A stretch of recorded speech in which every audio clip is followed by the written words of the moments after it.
Part 7. Maneuvering. Sun Tzu said, "In war, the general receives his commands from the sovereign. Having collected an army and concentrated his forces, he must blend and harmonize the different elements thereof before pitching his camp. After that comes tactical maneuvering, than which there is nothing more difficult. The difficulty of tactical maneuvering consists in turning the devious into the direct, and misfortune into gain. Thus, to take a long and circuitous route, after enticing the enemy out of the way, and those starting after him, to contrive to reach the goal before him, shows knowledge of the artifice of deviation.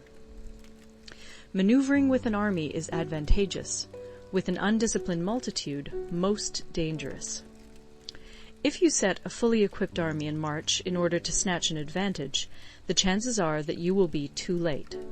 On the other hand, to detach a flying column for the purpose involves the sacrifice of its baggage and stores. Thus, if you order your men to roll up their buff coats and make forced marches without halting day or night, covering double the usual distance at a stretch, doing 100 li in order to wrest an advantage, the leaders of all your 3 divisions will fall into the hands of the enemy.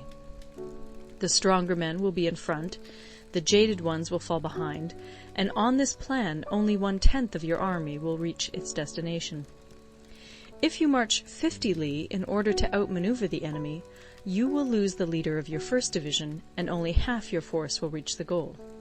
If you march 30 li with the same object, 2/3 of your army will arrive.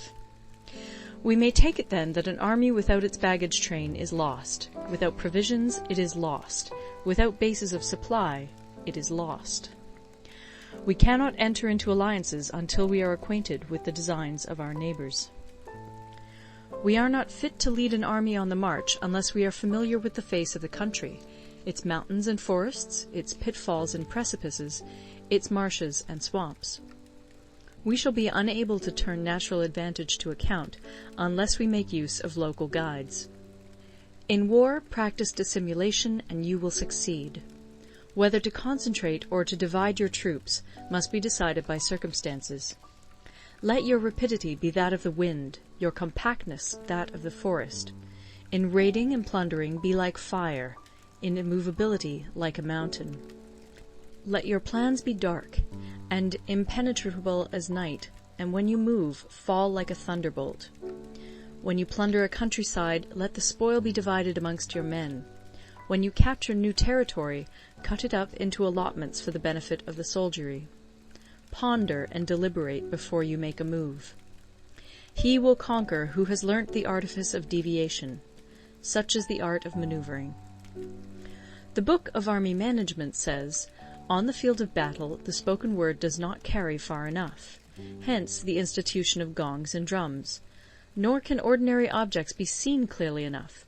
Hence the institution of banners and flags. Gongs and drums, banners and flags, are means whereby the ears and eyes of the host may be focused on one particular point. The host thus forming a single united body, it is impossible either for the brave to advance alone, or for the cowardly to retreat alone. This is the art of handling large masses of men. In night fighting, then, make much use of signal flyers and drums, and in fighting by day, of flags and banners, as a means of influencing the ears and eyes of your army. A whole army may be robbed of its spirit. A commander-in-chief may be robbed of his presence of mind. Now, a soldier's spirit is keenest in the morning. By noonday it has begun to flag, and in the evening his mind is bent only on returning to camp. A clever general, therefore, avoids an army when its spirit is keen, but attacks it when it is sluggish and inclined to return. This is the art of studying moods. Disciplined and calm, to await the appearance of disorder and hubbub amongst the enemy. This is the art of retaining self-possession. To be near the goal while the enemy is still far from it, to wait at ease while the enemy is toiling and struggling, to be well fed while the enemy is famished. This is the art of husbanding one's strength. To refrain from intercepting an enemy whose banners are in perfect order, to refrain from attacking an army drawn up in calm and confident array, this is the art of studying circumstances. It is a military axiom not to advance uphill against the enemy, nor to oppose him when he comes downhill. Do not pursue an enemy who simulates flight. Do not attack soldiers whose temper is keen. Do not swallow bait offered by the enemy. Do not interfere with an army that is returning home. When you surround an army, leave an outlet free. Do not press a desperate foe too hard. Such is the art of warfare. End of Part 7. Part 8. Variation in Tactics. Sun Tzu said, "In war, the general receives his commands from the sovereign, collects his army, and concentrates his forces. When in difficult country, do not encamp. In country where high roads intersect, join hands with your allies. Do not linger in dangerously isolated positions. In hemmed-in situations, you must resort to stratagem. In desperate position, you must fight. There are roads which must not be followed, armies which must not be attacked, towns which must not be besieged, positions which must not be contested, commands of the sovereign which must not be obeyed."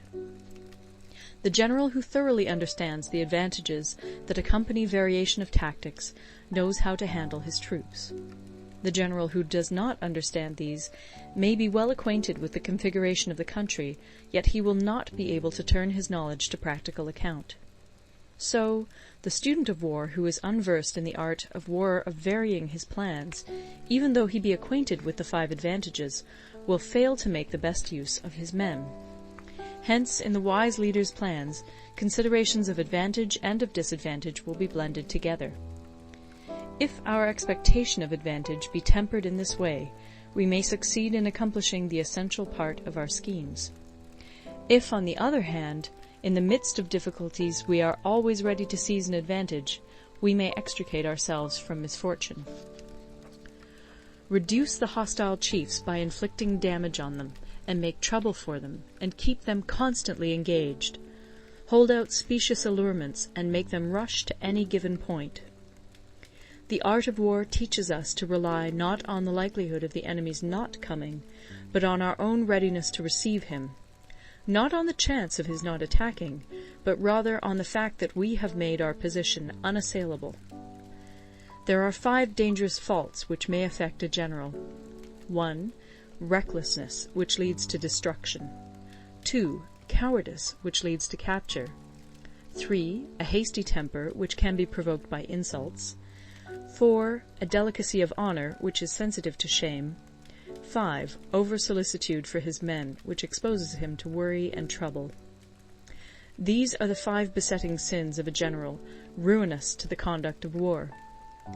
When an army is overthrown and its leader slain, the cause will surely be found among these 5 dangerous faults.